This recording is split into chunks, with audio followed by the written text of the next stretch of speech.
GVR&S college of engineering and technology Budampadu 2007 సంవత్సరంలో SGVRS educational society చే స్థాపించబడిన సంస్థ మన GVR&S college of engineering and technology.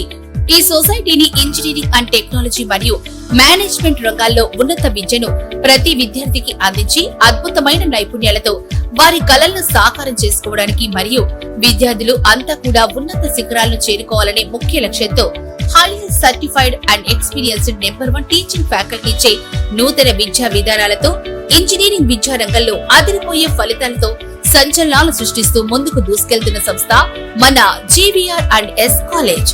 Courses offer diploma, computer science and engineering, artificial intelligence and machine learning, electronics and communication engineering, electrical and electronics engineering, mechanical engineering. B Tech లో computer science and engineering, artificial intelligence and data science, artificial intelligence and machine learning, electronics and communication engineering, electrical and electronics engineering, mechanical engineering. M Tech లో computer science and engineering, VLSI and embedded systems, power systems, CAD or CAM and MBA. GVR&S engineering కాలేజీలో విద్యార్థులకు ప్రామాణిక విద్యతో పాటు practical knowledge, model ల్యాబ్లు, అనుభవజ్ఞులైన అధ్యాపకులు అందుబాటులో ఉంటారు.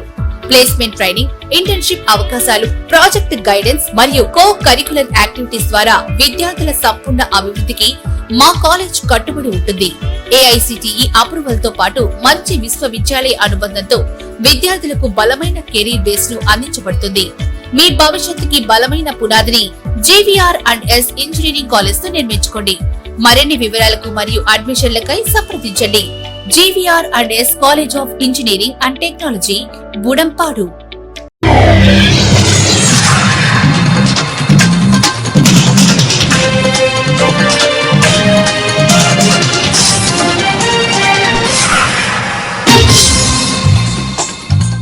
నమస్కారం, సిటీ న్యూస్ కి స్వాగతం. ఈనాటి వార్తా విశేషాలు. పేదరిక నిర్మూలన కోసం ప్రభుత్వం తీసుకొచ్చిన P4 అమలు కార్యక్రమాన్ని సీఎం చంద్రబాబు ప్రారంభించారు.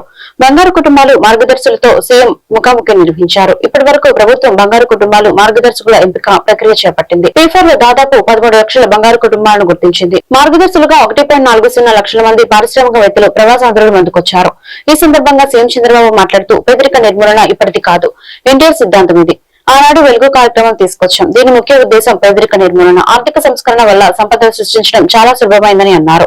బంగారు కుటుంబాలను దత్తత తీసుకునేందుకు సౌదీ అరేబియాకు చెందిన పలువురు తెలుగు వాళ్లు ముందుకొచ్చారు. కుప్పం నియోజకవర్గానికి చెందిన 250 కుటుంబాలను దత్తత తీసుకున్నట్టు చంద్రబాబు తెలిపారు. రూపాయలు రాష్ట్ర ప్రభుత్వం, 6,000 రూపాయలు కేంద్రం ఇస్తుంది. మొన్ననే 5,000 రూపాయలు రాష్ట్రం, కేంద్రం 2,000 కలిపి 7,000 రూపాయలు మీ అకౌంట్లో వేసాం. ప్రతి సంవత్సరం రైతులకు 20,000 రూపాయలు ఆర్థిక సహాయం చేసే ప్రభుత్వం ఈ ఎన్డీఏ ప్రభుత్వం అని చెప్పి నేను మీకు తెలియజేస్తున్నా. అది కూడా మొన్నే ప్రారంభించాం. ఇది అయిన తర్వాత ఇంకొక పక్కన మీరు ఒకసారి ఆలోచిస్తే తల్లికి వందనం మొన్నే ఇచ్చాం. పేద పిల్లలు చదివించలేక చాలా ఇబ్బంది పడతా ఉంటే, ఓసారి చదివించడానికి ఇబ్బందులున్నాయని పిల్లలే వద్దనుకునే పరిస్థితి వస్తూ ఉంటే జనాభా కూడా తగ్గిపోయే పరిస్థితి వస్తూ ఉంది. అందుకే తల్లికి వందనం తీసుకొచ్చాం. ఎంతమంది పిల్లలుంటే అంతమందికి ఇస్తా ఉన్నాం. ఈరోజు కొన్ని కుటుంబాల్లో అయితే 7 మంది 8 మంది పిల్లలుంటే 7 మందికి 1,05,000 రూపాయలు వాళ్ళ అకౌంట్లో వేసిన ప్రభుత్వం ఈ ఎన్డీఏ ప్రభుత్వం అని చెప్పి కూడా నేను మీకు తెలియజేస్తాను. నిబంధనలు లేవు, ఎంతమంది ఉంటే అంతమందికి ఇచ్చాం. ఇది అయిన తర్వాత మీరు ఒకసారి చూస్తే, నిన్నే మీరు చూస్తే ఆడబిడ్డలందరికీ ఉచిత ప్రయాణం ఆర్టీసీ బస్సుల్లో ఆగస్టు 15న మీకందరికీ ఆర్థిక స్వాతంత్రం ఇచ్చిన రోజు అది. ఒకప్పుడు మొబిలిటీ ఉండేది కాదు.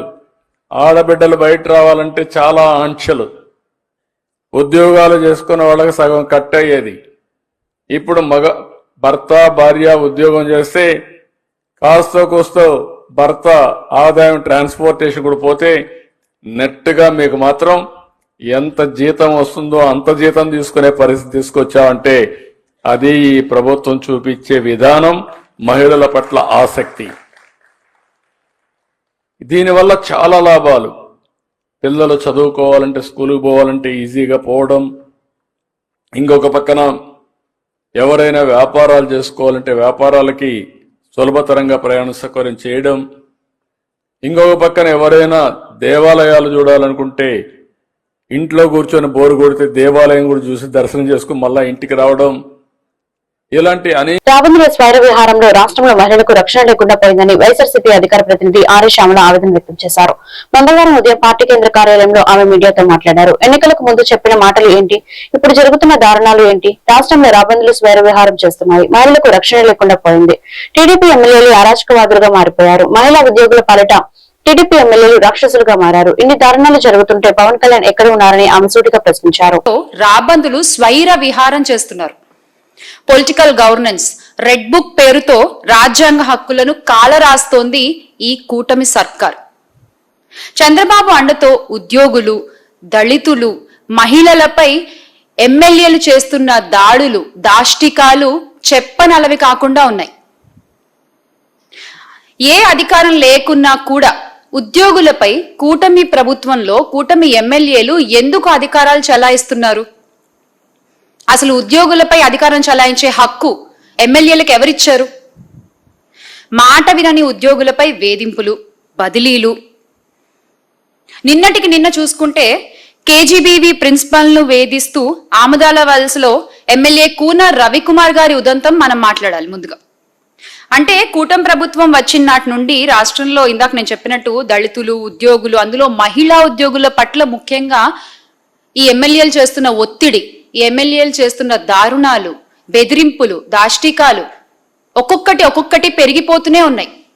ఆ బాధితురాలు, ఆ కేజీబీవీ ప్రిన్సిపల్ సౌమ్య గారి మాటలు వింటే, అంటే రాత్రి 10:30 తర్వాత కూడా కార్యాలయానికి పిలిపించుకుని పనుల సాకుతో, పనుల వంకతో ఆవిడ్ని అక్కడే ఉంచుకుంటూ, ఇదేంటి అని ప్రశ్నిస్తే ఆవిడ్ని బెదిరిస్తూ వాళ్ళ అనుచరులను ఇంటికి పంపించి, ఏం చేద్దామని అర్ధరాత్రులు వీడియో కాల్స్ చేస్తూ, అంటే ఒక మహిళా ఉద్యోగిని అర్ధరాత్రులు మీ కార్యాలయాల్లో అలా తిప్పుకోవచ్చా? అలా ఉంచుకోవచ్చా? ఏమన్నా అంటే పనులు చేయించుకుంటామంటూ సాకులు చెప్తారా? వీడియో కాల్స్ అర్ధరాత్రి చేస్తారా? ఏ ప్రభుత్వంలోనూ చూడలేదు మరి ఇలాంటి ఒక పనితనం. కూటమి ప్రభుత్వంలోనే చూస్తున్నాం. అంటే ఎమ్మెల్యే కూన రవికుమార్ గారు ఒక్కరే కాదు, రాష్ట్రంలో చంద్రబాబు కూటమి సర్కారు వచ్చిన నాటి నుండి పొలిటికల్ గవర్నెన్స్ రెడ్ బుక్ రాజ్యాంగం అమల్లో భాగంగా ఎమ్మెల్యేలు కూటమి రాబందుల మాదిరిగా స్వైర విహారాలు చేస్తున్న ఒక్కొక్కటి మనం ఈరోజు మాట్లాడుకుంటూ వద్దాం. మాట వినకపోతే సస్పెండ్, మాట వినకపోతే బదిలీ, మాట విన్నావా నెత్తినెక్కించుకుని ఊరేగడం, మీకు నచ్చినట్టు అధికారుల్ని మీ కాళ్ల కింద చెప్పులుగా పెట్టుకోవడం. ఈ అధికారాన్ని చంద్రబాబు నాయుడు గారు ఎమ్మెల్యేలకు ఇచ్చారు. ప్రభుత్వ ఉద్యోగుల్ని ఎమ్మెల్యేల కాళ్ల కింద చెప్పులుగా పెట్టేసిన ఘనత గౌరవ ముఖ్యమంత్రి వర్యులు శ్రీ నారా చంద్రబాబు నాయుడు గారికే దక్కుతుంది. ఈరోజు రేషన్ కార్డ్ దగ్గర నుంచి ఈ రోజున రాష్ట్రంలో ఏ అర్జీ పెట్టుకోవాలన్న వైసీపీ నేతల తీరుపై రాష్ట్ర హోంమంత్రి వంగలపూడి అనిత తీవ్ర స్థాయిలో ఆగ్రహం వ్యక్తం చేశారు. సాక్షి టీవీ పేపర్లో అవాస్తవాలను వాస్తవాలుగా ప్రచారం చేస్తున్నారంటూ మండిపడ్డారు. 14 నెలల కాలంలోనే అనేక సంక్షేమ పథకాలు చేపట్టామని, రాష్ట్రానికి పరిశ్రమలు వస్తున్నాయని చెప్పారు ఆమె. వీటిని చూసి ఓర్వలేకనే తప్పుడు ప్రచారాలతో ఎదురుదాడి చేసే ప్రయత్నం చేస్తున్నారంటూ వైసీపీపై హోంమంత్రి అనిత తీవ్ర విమర్శలు చేశారు. అబద్దాలు ప్రచారం చేసే వారిపై కఠిన చర్యలు తీసుకుంటామని హెచ్చరించారు. వైసీపీ హయాంలోనూ అవే అవాస్తవాలను ప్రచారం చేశారని చూశాను. ఎక్కడో ఇక్కడ విషయం ఏంటంటే వైసీపీకి 2014 నుంచి 19 వరకు వైసీపీ పందా అదే. 19 నుంచి 24 వరకు వాళ్ళు అధికారంలో ఉన్నా కూడా అవే అవాస్తవాలని వాస్తవాలుగా చిత్రీకరించే ప్రయత్నం చేయటం. మళ్ళా తిరిగి ఇప్పుడు 24 నుంచి ఈ రోజు వరకు కూడా అదే పందాన్ని వీళ్ళు కొనసాగిస్తుంటే దీన్ని సామాన్యంగా ఏమనాలంటే వారసత్వంగా వచ్చే సమస్యలేమో ఇవి. ఈ వారసత్వంగా వచ్చే సమస్యల్ని ఈరోజు ఎదుర్కోవటానికి ఈరోజు మేమందరం కూడా సిద్ధంగా ఉన్నాం. వీళ్ళు చేసే అవాస్తవాలని వాస్తవాలుగా చిత్రీకరించడానికి వీళ్ళు చేసే ప్రయత్నాలని కూడా తిప్పి కొట్టేందుకు కూడా మేము కూడా, మా ప్రభుత్వం కూడా, ఎన్డీఏ కూటమి కూడా సిద్ధంగా ఉందని చెప్పడానికి ఈరోజు మేము అందరికీ కూడా ప్రెస్ మీట్ పెట్టడం జరిగింది. ఈ రోజు మనం చూసామండి, నిన్న మొన్న మనం చూసాం, ఉదయం లేచిన దగ్గర నుంచి మొదలు పెడతారండి, అమరావతి మునిగిపోయింది, అమరావతి మునిగిపోయింది, అమరావతి మునిగిపోయింది. అరే అమరావతి మునిగిపోయింది అని మాట్లాడితే నేను ఒకటే క్వశ్చన్ చేస్తున్నా, అమరావతి మునిగిపోతే ఈరోజు స్పీడ్ యాక్సెస్ రోడ్లో ఎక్కడైనా మీకు ఎవరికైనా అవాంతరాలు ఏమైనా వచ్చినాయా? ఈరోజు మీరందరూ కూడా బళ్ళు మీదో కార్ల మీదో ఏదో రకంగా ఇక్కడికి వచ్చుంటారు కదా. ఎక్కడైనా రహదారులు ఏమైనా అడ్డుకున్నాయా? ఎక్కడైనా రోడ్లు కొట్టుకుపోయినాయా? మీరు చెప్పండి. లేదు. ఈరోజు నేను సెక్రటేరియట్లో కూర్చుని మాట్లాడుతున్నా, సెక్రటేరియట్ మునిగిపోయిందా? అసెంబ్లీ ఏమైనా మునిగిపోయిందా? ఈరోజు మామూలుగా మాట్లాడుకుందాం. ఈరోజు ఎక్కడ ఇప్పుడు అమరావతి కట్టడాలు కట్టుతున్న సమయంలో పునాది తీసుకునేటప్పుడు కొన్ని నీళ్లు చేరుతాయి. ఇప్పుడు వర్షాకాలం వర్షం పడక ఏం పడుతుందండి? వర్షం పడితే నీళ్ళు రాక ఏమొస్తాయండి? నీళ్ళు వచ్చినప్పుడు పునాదులు తీసినప్పుడు నీళ్లు ఉంటగా నీళ్ళు ఆ పునాదుల్లోని కానీ ఆ చిన్న చిన్న గోతుల్లో కానీ నీళ్ళు రాకపోతే ఏమొస్తాయండి? 10 నుంచి 20 సెంటీమీటర్లు వర్షం పడేటప్పుడు నీళ్లు స్టాగ్నెంట్ అవ్వవో ఒక దగ్గర? దాన్ని బూచీగా చూపించి ఏకంగా ఈ క్వాంటమ్ వ్యాలీ దగ్గర అంత నీరు వచ్చేసిందని వైసీపీ మీడియాల్లోని, వైసీపీ సోషల్ మీడియాస్లోని కొంతమంది చేత అబద్ధపు ప్రచారాలు. ఇతగాడెవడో సిద్ధార్థి సుభాష్ చంద్రబోస్ అంట. ఒకే ఒక్క వర్షం అమరావతి జలమయం. ఎక్కడి నుంచి పేపర్ తీసుకొచ్చి ఈరోజు ఆ ఫోటోలు పెడతారంటే నాకు అర్థం కాదు. ఈరోజు ఇలాంటివి సోషల్ మీడియాలో వేసి దీని గురించి అమరావతి కోసం 3 రిజర్వాయర్లు ఎందుకు, అమరావతిని ఒక రిజర్వాయర్గా కడితే పోలే, ఈ మూడు పంటల పండనేల రిజర్వాయర్లు నీళ్లు పుష్కలంగా ఉండాయి కదా. అంటే ఇలాంటి ఒక రకమైన నెగిటివ్ యాంగిల్లో ప్రొజెక్ట్ చేయటం ఇది ఒక్కటే కాదండి. ఇలాగా ఒక మూకుమ్మడిగా అమరావతి మీద దాడి చేశారు. ఈరోజు అమరావతి అనేసరికి ఒక ఆంధ్రప్రదేశ్ ప్రజల సెంటిమెంట్. ఆ అమరావతి రాజధానిగా ఉండాలని మహిళా రైతులు బయటకు వచ్చి సుమారుగా 5 సంవత్సరాలు పోరాటం చేసిన విషయం మర్చిపోయారా ఈ సోషల్ మీడియా బ్యాచ్? కృష్ణానదిలో వరద ఉధృతి కొనసాగుతుంది. విజయవాడ ప్రకాశం బ్యారేజ్ వద్ద మొదటి ప్రమాద హెచ్చరిక జారీ చేశారు. బ్యారేజీకి ప్రస్తుతం 3.91 లక్షల క్యూసెక్ల వరద ప్రవాహం కొనసాగుతుంది. ఇవాళ సాయంత్రం లేదా బుధవారం నాటికి ఇన్ఫ్లో 6 లక్షల క్యూసెక్లకు చేరే అవకాశం ఉంది. బ్యారేజీ 69 గేట్లు ఎత్తి పూర్తి స్థాయిలో నీటిని దిగువకు విడుదల చేస్తున్నారు. శ్రీశైలం జలాశయానికి వరద ప్రవాహం క్రమంగా పెరుగుతుంది. జూరాల సుంకేశ్వర ప్రాజెక్టు నుంచి 3,38,218 క్యూసెక్లు చేరుతుంది. దీంతో శ్రీశైలం జలాశయం 10 స్పిల్వే గేట్లు ఎత్తి 3,04,690 క్యూసెక్లు నాగార్జున సాగర్ కు విడుదల చేస్తున్నారు. పోతిరెడ్డిపాడు హెడ్ రెగ్యులేటరీ నుంచి 30,000 క్యూసెక్లు, ఎడమగట్టు విద్యుత్ కేంద్రం నుంచి 35,315 క్యూసెక్లు, కుడిగట్టు విద్యుత్ కేంద్రం నుంచి 30,153 క్యూసెక్లు విడుదల చేస్తున్నారు. శ్రీశైలం పూర్తిస్థాయి నీటి మట్టం 885 అడుగులు కాగా ప్రస్తుతం 881.70 అడుగులకు చేరింది. నీటి నిల్వ సామర్థ్యం 215.80 టీఎంసీలు కాగా ప్రస్తుతం 197.46 టీఎంసీలుగా కొనసాగుతోంది. పవిత్రమైన వినాయక చవితి వేడుకలను హిందీ సాంప్రదాయ పద్ధతిలో నిర్వహించాలని ఆంధ్రప్రదేశ్ గణేష ఉత్సవ సమితి సూచించింది. ఈ మేరకు ఉత్సవ సమితి ప్రతినిధులు రామచంద్రరాజు, ఆంజనేయులు, లక్ష్మీపతి, త్రినాథ్ మంగళవారం మీడియాతో మాట్లాడారు. వినాయక విగ్రహం ఏర్పాటు, పూజా కార్యక్రమాలు, నిమజ్జనం వంటి విషయాల్లో తప్పనిసరిగా నియమాలు పాటించాల్సిన అవసరం ఉందన్నారు. హిందీ ధార్మిక విధానాలకు వ్యతిరేకంగా ఎవరూ ఉత్సవాలు నిర్వహించవద్దని చెప్పారు. ఈ విషయంలో ఉత్సవ కమిటీలకు అవసరమైన సహాయ సహకారాలు అందిస్తామని వారు వెల్లడించారు. గుంటూరు జిల్లా శాఖని పెట్టి ఈ లోగోని రాష్ట్ర శాఖ వెళ్ళి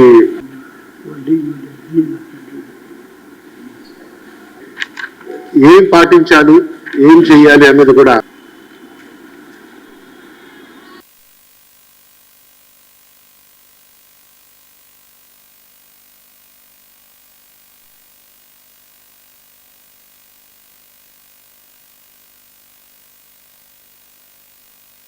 గత వారమే రాష్ట్ర గణేష్ ఉత్సవ సమితి విజయవాడలో ఏర్పడటం జరిగింది.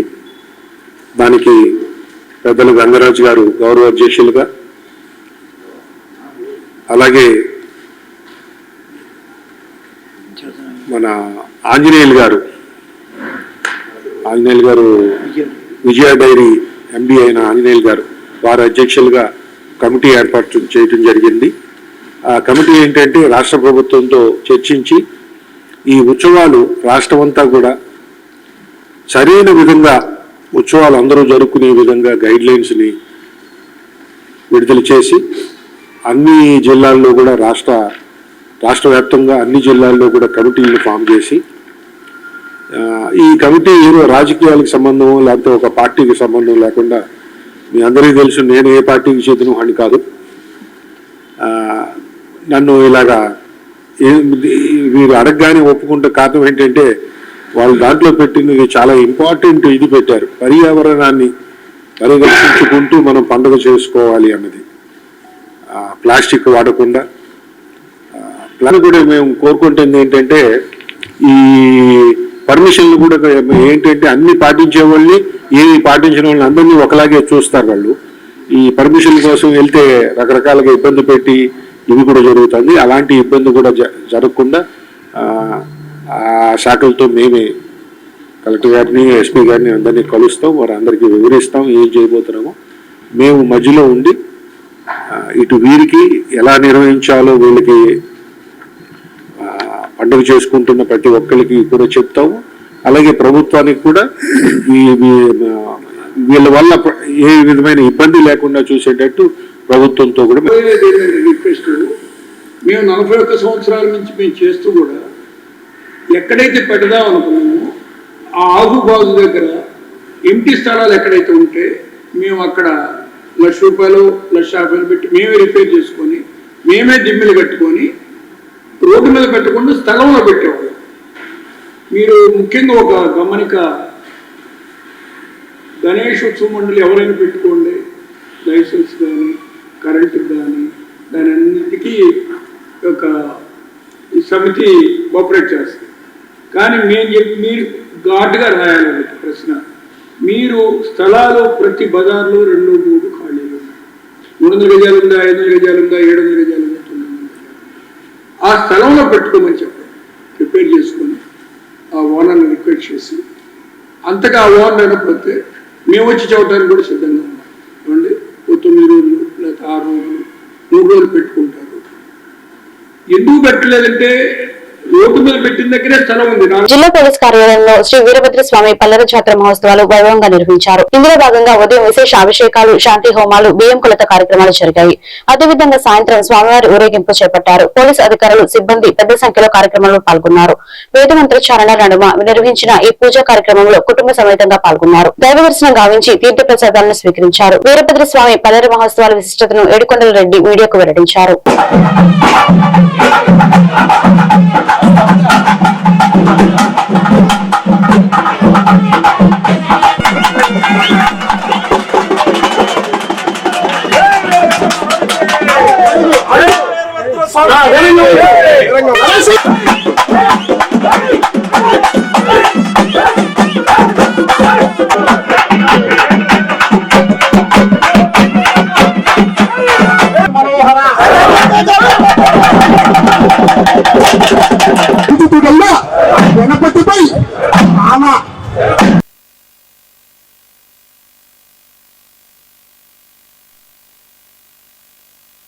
శ్రీ వీరభద్ర స్వామి వారు ఇక్కడ డిపిఓలో, డిస్ట్రిక్ట్ పోలీస్ ఆఫీస్ లో వేంచేసి ఉన్నారు.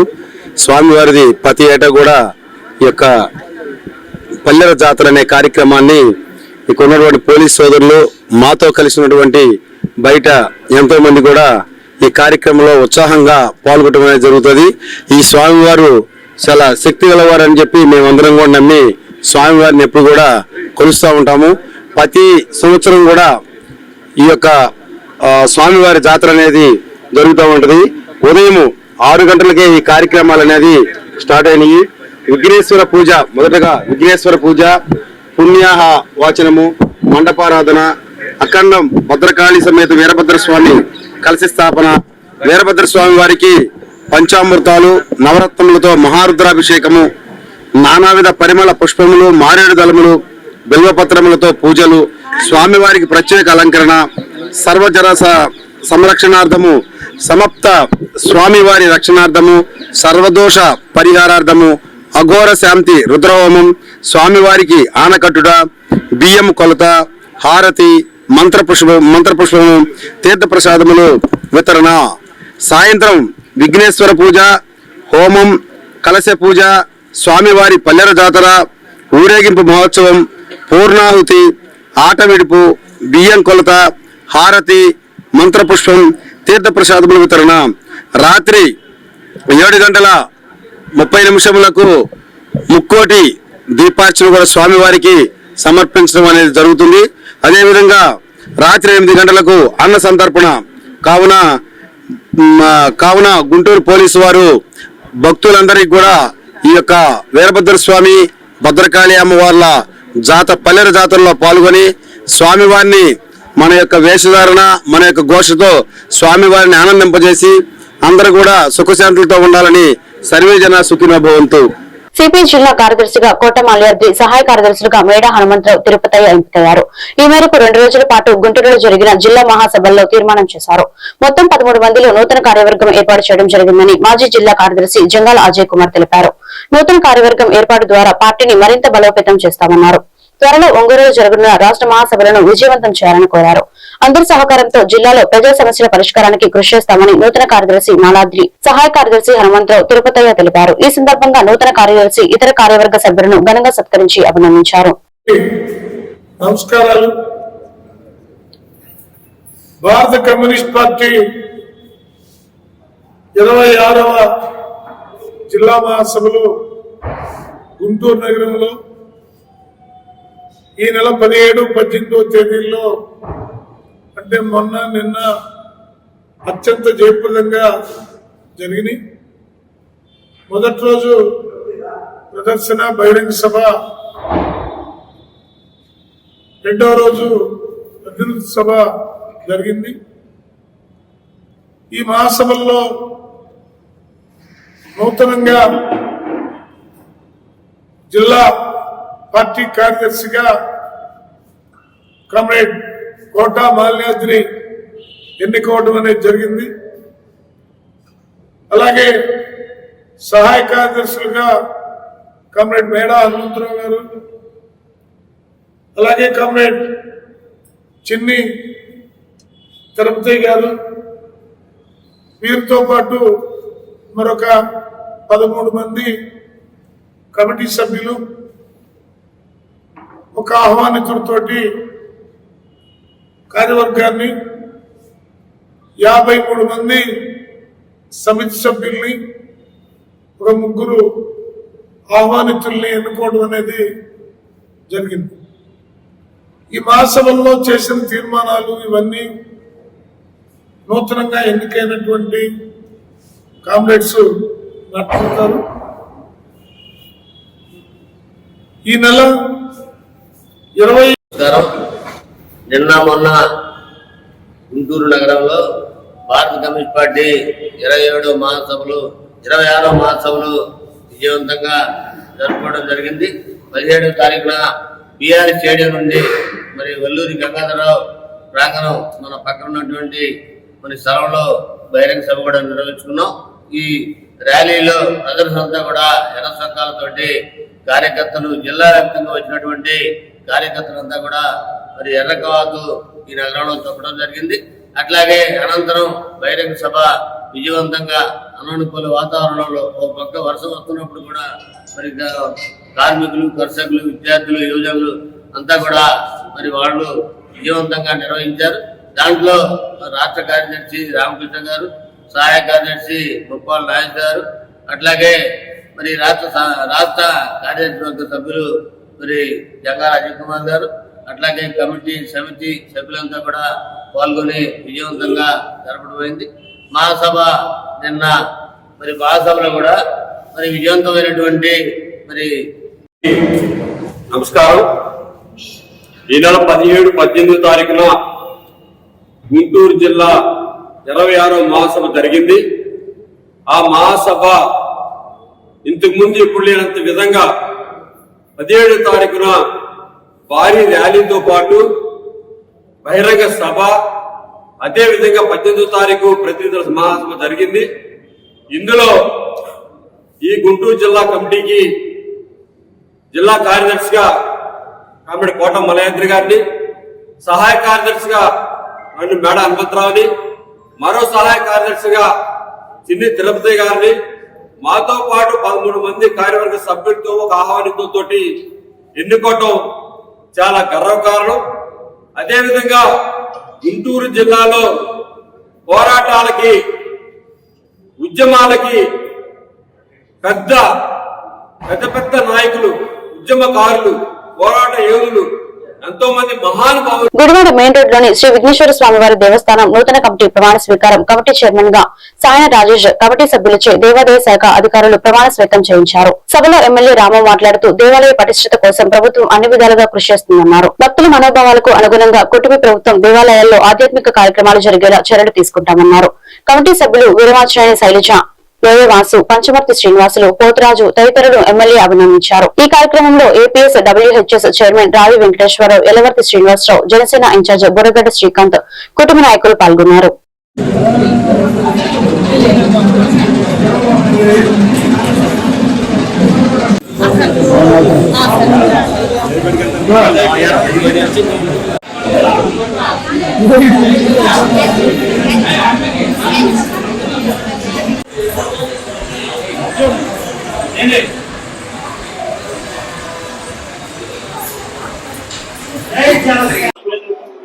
మొట్టమొదటి విఘ్నేశ్వరుడు మొదటి పూజ అందుకున్నట్టుగా జనసేనకి మనం కూడా మా మొదటి పూజ చేసాం. ఫస్ట్ దేవాలయం వాళ్ళకి ఇవ్వడం జరిగింది. సో ఇప్పుడు మనకి విఘ్నాలన్నీ తొలగిపోతాయని చెప్పేసి మళ్ళీ ఇంకేం పోటీ రాదని చెప్తాం తీసుకెళ్ళండి. సో సాయం రాజేష్ కి ఈ ట్రస్టీ గారికి ప్రతి ఒక్కరికి నా శుభాకాంక్షలు. ఇంత నాకు ఇప్పుడే తెలిసింది, నేను అంటే వన్ ఆఫ్ ద రీసెంట్ అధికారులు కానీ మంత్రులు పట్టుకుని ఆయన స్థాయిలో రామ నిధులు తీసుకురావడం చాలా అదృష్టం మనకు. ఎందుకంటే కొంచెం ఎక్కువ పర్సూ చేయాలి. అది నిధులు రావాలంటే కొంచెం ఎక్కువ సార్లు అధికారులని కానీ నాయకులు కలిస్తేనే సాధ్యం అవుతుంది. మీరు అనుమతులు చెప్తున్నా మనం ఏదో కూర్చుంటే అయ్యే మొత్తం ఏంటి రావు. ఆ విధంగా పనిచేస్తున్నారు కాబట్టి ఈరోజు పెద్ద ఎత్తున కార్యక్రమాలు చేస్తున్నాం. అలాగే ఎంపీ గారు ఆయన యొక్క కృషితో కూడా కేవలం ఈ సంవత్సర కాలంలోనే పెద్ద ఎత్తున నిధులు వచ్చినాయి మనకి. అలాగే ముఖ్యంగా సాయం రాజేష్ గురించి చెప్పుకుంటే కనుక ఏదైనా పని అప్పు చెప్తే ఎంతో నిబద్ధతగా ఆ పని పూర్తి అయ్యేంత వరకు కూడా ఆ కార్యక్రమాన్ని పూర్తి చేసే మంచి లక్షణాలు ఉన్న వ్యక్తి. ఈ రోజున మన ఎన్నికల్లో చూస్తే కనుక రాము గారికి మా అందరితో పాటు ఏ టైంలో పిలిచినా గానీ వచ్చి కార్యక్రమాలు నిర్వర్తించి కార్యక్రమాల కోసం కష్టపడ్డాడు. ఆ కష్టానికి తగ్గ ప్రతిఫలమే ఈ రోజున శాసనసభ్యులు వెనిగళ్ల రాము గారు ఈ వినాయక దేవస్థానానికి చైర్మన్గా నియమించారు. అలాగే నాపై శాసనసభ్యులు వెనిగళ్ల రాము గారు ఈ బాధ్యతను ఉంచడం జరిగింది. ఈ విఘ్నేశ్వర స్వామి గుడికి నన్ను చైర్మన్ గా నియమించడం జరిగింది. వారికి మరియు జనసేన పార్టీ ఇన్ఛార్జ్ శ్రీ బుర్రగడ్డ శ్రీకాంత్ గారికి కూడా నా ధన్యవాదాలు తెలియజేస్తున్నాను. వారు నాపై ఉంచిన నమ్మకాన్ని తప్పకుండా నెరవేరుస్తానని, ఈ దేవాలయాన్ని అభివృద్ధి చేస్తానని, మరి నేను ఉన్నంత కాలం కూడా ఈ దేవాలయాన్ని మరమ్మతు కార్యక్రమాలే గాని అభివృద్ధి కార్యక్రమాలే గాని అలాగే త్వరలోనే ఈ మండపం ఏదైతే ఉందో దీన్ని ఏసీ కళ్యాణానికి చేసి పలు శుభకార్యాలకి అద్దెకి ఇవ్వాలని చెప్పి మా ధర్మకర్తల మండలం అందరం కూడా నిర్ణయించుకోవడం జరిగింది. అలాగే రాబో నవరాత్రులు ఏవైతే ఉన్నాయో సెప్టెంబర్ ఈ నెల 27వ తారీఖు నుంచి కూడా సెప్టెంబర్ 4వ తారీఖు వరకు కూడా నవరాత్రుల వేడుకలు చాలా అత్యంత వైభవంగా నిర్వహించాలని మా ధర్మకర్తల మండలి అలాగే యాజమాన్యం కూడా నిర్వహించడం అనుకుంటాం జరిగింది. అలాగే సెప్టెంబర్ 6వ తారీఖున భారీ ఊరేగింపు కార్యక్రమం చేపడదామని చెప్పి కూడా మేము నిర్ణయించుకోవడం జరిగింది. అలాగే సెప్టెంబర్ 14వ తారీఖున భారీ అన్న సమారాధన కార్యక్రమం సుమారుగా 20,000 మందికి అన్న సమారాధన కార్యక్రమం చేయాలని చెప్పి నిర్వహించడం జరిగింది.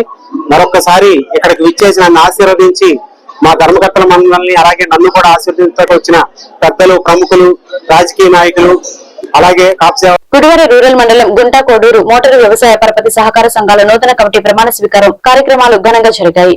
గుంటా కోడూరు సహకార సంఘం చైర్మన్ గా మేరుగుమాల బసవపూర్ణయ్య, మోటారు సంఘం చైర్మన్ గా చీకటి శేషగిరిరావు మరియు డైరెక్టర్లు ఎమ్మెల్యే వెనిగళ్ల రాము సమక్షంలో బాధ్యతలు చేపట్టారు.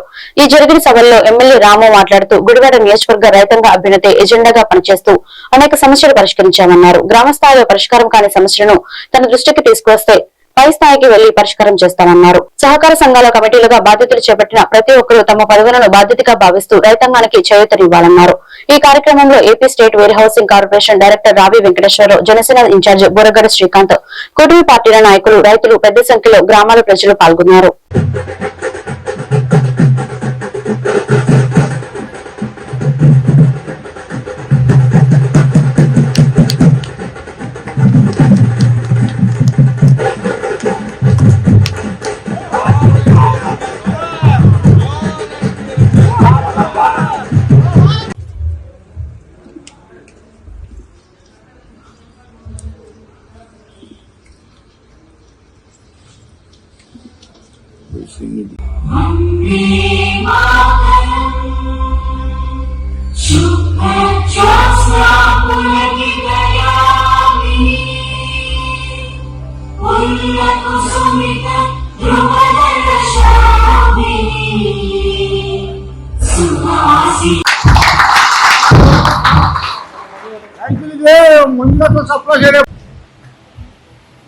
సభకి నమస్కారం. ఈరోజు మోటూరు గ్రామం పిఎస్ఎస్ అధ్యక్షులుగా ఎన్నికైన చేకటి శాసకి గారికి అండ్ కమిటీ సభ్యులందరికీ శుభాకాంక్షలు. ఎవరున్నా కమిటీ సభ్యులకి థ్యాంక్ యూ. మీరు ఒక బృహత్తరమైన బాధ్యత చేపట్టారు. వివాదానికి వాళ్ళు చూసుకుంటే మీకు ఇమ్మీడియట్ ప్రాబ్లం ఏముంటది? మీకు ఇవాళ ప్రాబ్లం ఏంటి? మీకు రైతుల సమస్య ఏంటి? వాళ్ళది ఎరువులు, యూరియా. ఓకే, ఇలా మనకి ఎప్పుడు చరిత్రలో ఎప్పుడు కానంత నెగిటివ్ కనపడుతుంది యూరియా కోసం. మనం ఒక్కలమే కాదు, మన రాష్ట్రం కాదు, మన మొత్తం భారతదేశం మొత్తం యూరియా ప్రాబ్లంలో నడుస్తుంది. అయితే ఇక్కడ నేను ఆ క్లారిటీ కూడా ఇవ్వదలుచుకున్నా. ఇప్పుడు దాకా మీరు లేనందువల్ల ఈ సమస్యలన్నీ మేము చూసుకుని ఏమి మీ అందరితో పాటు బతికేటప్పుడు మీ సమస్యలు ఏంటి, మీ కష్టాలు ఏంటి, మీ ప్రాబ్లమ్స్ ఏంటి అనేది నేను కూడా అనుభవించేటట్లుగా. ఎందుకంటే ప్రతి గ్రామంలోనూ ప్రతి గ్రామానికి నేను వెళ్ళే రీజన్ ఒకటే. మీకు ఇంతకుముందు శాసనసభ్యులు ఇంతకుముందు ఉన్న వాళ్ళందరూ ఎలా చేశారనేది చూసుకోండి ఒకసారి. ఒకటే ఎన్ని సంవత్సరాలకు ఒకసారి మీకు కనపడ్డాననేది నేను ఎన్నిసార్లు ప్రతి గ్రామానికి వస్తాను. ఎందుకంటే గ్రామానికి వచ్చారు కొన్ని విషయాలకి. అయితే ఈ రకంగా చూసుకుంటే మోటూరు గ్రామం చాలా ప్రత్యేకమైన గ్రామం. ఈ గ్రామం అంటే చరిత్రలో ఎవరికి ఇవ్వనంత మెజారిటీ నాకు ఇచ్చారు. గ్రామం చరిత్రలోనే మెజారిటీ. దానికి నేను రుణబద్ధుండి నేను మీకోసం నేను సాధ్యమైనంత చేసి పెడతాను, మీతో పాటు గడుస్తానని చెప్పి మాట ఇచ్చాను. అలాగే నేను అనేక సార్లు గ్రామాన్ని ఇచ్చాను. కాకపోతే నాకు కూడా కొన్ని ప్రాబ్లమ్స్ ఉన్నాయి గ్రామంలో. మీరు అందరూ ప్రతి ఒక్కరిలో ఎన్ని వర్గాలు ఉన్నాయి, ఎన్ని రకాలుగా మీరు విభేదాలు ఉన్నా ప్రతి ఒక్కరు నాతో సహకరించారు. నాకు ప్రతి ఒక్కరితో నాకు మాట్లాడు దాంట్లో ఏ మాత్రం లేదు, నేను డౌట్ లేదు. మీరు అందరూ నాతో ఉన్నారు. అయితే మీలో మీరు కలిసి లేకుండా పోయిందని నాకు బాధ మిగిలిపోతుంది. నిజంగా మోటూరు గ్రామం అంటే నాకు ఇదే బాధ గుర్తొస్తుంది. ఏ పని చెప్పినా, ఏ పని నేను చేద్దామనుకున్నా ఆ పని అవడం అనుకుంటా. పక్కన చెరువు ఎందుకు బాగా చేయలేకపోయినా అనేది నన్ను అక్కడ ఆడపడుతూ ప్రశ్నించింది, క్వశ్చన్ చేసింది. నా దగ్గర ఆన్సర్ లేదు. నేను అడ్డపడ్డానా, చేయొద్దని చెప్పానా? లేదు, చేసుకోమని చెప్పా. ఎవరు అర్థం కాకుండా చూస్తున్నా. ఈ వార్తలు ఇంతటితో సమాప్తం. మరొక బిల్టన్ లో మళ్ళీ కలుద్దాం. నమస్కారం.